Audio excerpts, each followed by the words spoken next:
welcome to Vince Trading Vlog. My name is Ben, I'm the co-founder of Vince. And what I want to do with this vlog is to start you off at this point here and basically build you through to what took me from starting off and having absolutely no idea to co-founding my own Forex trading firm, and sort of a journey to take me there and how that can help you. So sort of a step-by-step guide. To start off, I want to show you MetaTrader 4. Now, I don't know if you're watching this video having a basic knowledge, knowing more than me, or knowing nothing at all. So I will talk you through everything. First thing is to be said, I started out on plus 500 on my phone. I'm sure many of you were the same or are the same now. What you need to do is then move over to a bit more of a complex trading software such as MetaTrader 4. You may even use MetaTrader 4 on your phone. I'd very much recommend using it on a computer. Now, unless you're very lucky or a serious gamer, it's likely you've only got a one-screen setup. So what I will be doing is showing you everything on a one-screen setup so that you can see and it's not completely unrelatable for you. So first thing I just want to address very quickly, because this was one of the things that I struggled with greatly when I first started out, is the keen-eyed among you would have noticed that I am actually operating on a Mac. So to move over, you've got two options. You've got a system called Wine, which lets you run within Mac software, or you've got a system that I use, which is called VirtualBox, which is this. Oh, not that one. Should we try this one? This one here. This is a bit of software that allows you to build a computer, a Windows computer, within your Mac. And as you can see here, this is sort of a display thing, and then you just slide across, and there it is. Okay, so that's fantastic. And this allows you to run MetaTrader within your Mac, which I would say is a fantastic system and definitely the best way, because you basically get no drawback. Other than the fact on mine, you have a slightly smaller screen, as you can see. But other than that, it's absolutely fine. So, moving on. This is MetaTrader 4. This is what it looks like. Currently, we've got pound versus Australian dollar. One of these sort of lesser traded pairs, but it's at the edge of my trading pairs. So, good for you to see. A couple of things just to point out here.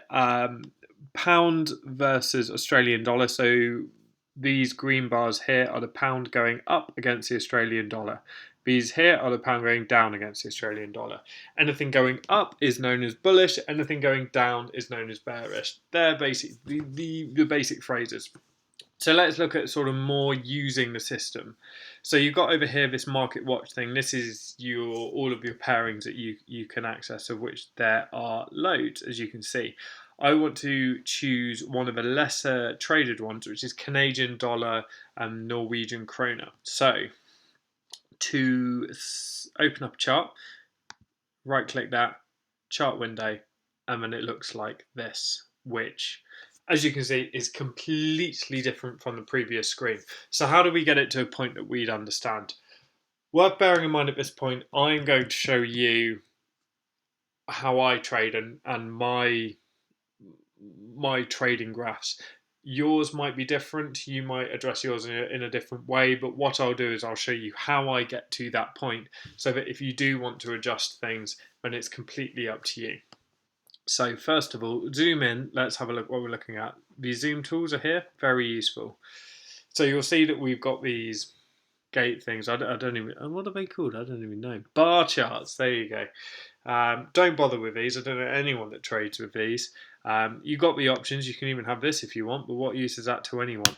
Go for candles. And then this is the standard it comes out as. So the thing with this is you want to be able to have a look at it and know immediately that this is going up, this is going down at a glance. And the easiest way to do that is with colours. So how do you move that about? Properties, right click, properties, go in here. So bar down, we obviously want that to be red. Bull candle, like we said, going up, green or lime in this case, and bear candle, we want red. One of the things I would always advise doing is the ask line. I'd advise A, to have it on, and B, to have it not red, because all of the traditional lines in this are normally red. You can change them, but I'd recommend having it a different colour. I choose blue because why not?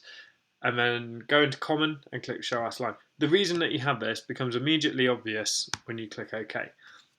So now you can see it's very easy to see where it's going up and down. I mean, it was before, but at a much shorter glance, you know bearish, bullish, or just ranging. The reason that we have the ask line here is you can see, and this is again the reason why I've chosen pairing like this.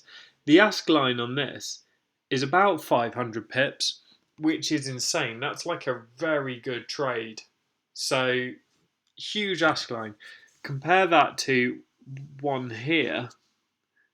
This is a 50 pip ask line, which I would consider huge. So with my broker, it changes broker to broker. With my broker, most of the most traded ones are in between an 8 and 12 to pip buy line. So what that means is that if you enter a trade, say for example your Euro USD with an 8% buy line, if you enter a trade, you'll be down 8 pips from where you started from. So that means that you have 8 pips to make up until you make any money, which is why obviously when we're looking at this one here, 500 pips is quite a lot to make up. So now it fluctuates hugely on this pairing. So other things that you can add in here. These are all of your indicators, oscillators, all of these kind of things on the navigator. You can also flip between accounts and stuff like that. So what I always have here is MACD. This is what I run with. So click OK there. There it is, and this is how it comes up, and this is what it looks like. So you can work out basically what's going on. MACD and diversion and all of that we'll touch on a later video. But should you also already have a handle on what's going on, then these are the ones. Play around with it. Read up on them. I'd advise going through the Baby Pit school. Read up on them, play around, use demo mode while you're playing around as well. It's fine if you have a mode that you're doing with real money, but for all experimenting, I'd use a demo mode, and you can flip between a demo and a real account on the navigator here as well, which is very useful as long as you keep track of which is which. Okay, so that's your MACD. So what you can do here, if you right click again, the template, you can save the template here. So if you have a look here, I've got preferred trading graph. So this is my standard one. As you can see, it's pretty much the same. And this just preloads everything. So instead of having to do this every time you open up a pair, you can just go in, preload it, and you're there. Easy, not an issue. Couple of things that I took a while to realize with MetaTrader, which is really useful to know. If you try and drag it back like this, it will always just bring you back, which infuriated me for so long. This little button here, press that, and you can just scroll all the way back, not an issue, and then press that and you're back again. Also, you can press the one next to it and you have a little space at the start. Nice and easy there.